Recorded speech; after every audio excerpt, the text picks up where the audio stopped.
তো friends, welcome back to my channel blog with Ankita. কেমন আছো তোমরা? আশা করি ভালো আছো, আর আমি অনেক ভালো আছি। তো অনেক দিন হলো তোমাদের আমি দুর্গা ঠাকুরের কোনো ভিডিও শেয়ার করতে পারিনি, মানে শেয়ার করে হয়ে ওঠা হয়নি। আর সেরকম দুর্গা ঠাকুরের এখন কোনো কাজ হচ্ছে না। তো রিসেন্ট কিছু কাজ হয়েছে, তাই তোমাদের সাথে শেয়ার করলাম। এটা খুবই ছোট্ট একটা ভিডিও, দুর্গা ঠাকুরের আঙুল লাগানোর ভিডিও। যেভাবে আমরা দুর্গা ঠাকুরের আঙুল লাগিয়ে থাকি সেই ভিডিওটাই তোমাদের সাথে আমি শেয়ার করলাম।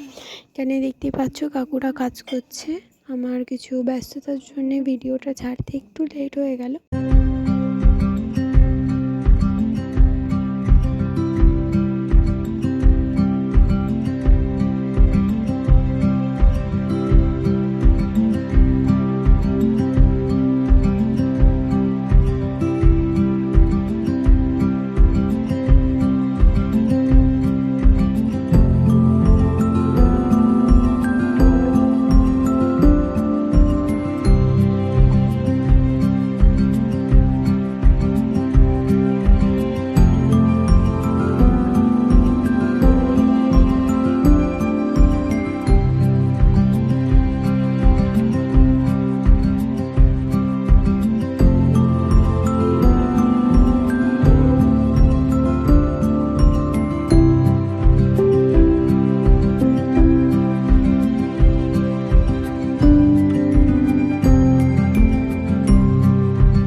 আজকের ভিডিওটা এইটুকুই। যদি ভালো লাগে অবশ্যই লাইক, কমেন্ট, শেয়ার, আর নতুন বন্ধু হলে অবশ্যই আমার চ্যানেলকে সাবস্ক্রাইব করে পাশে থাকা বেল আইকনটি প্রেস করে দিও।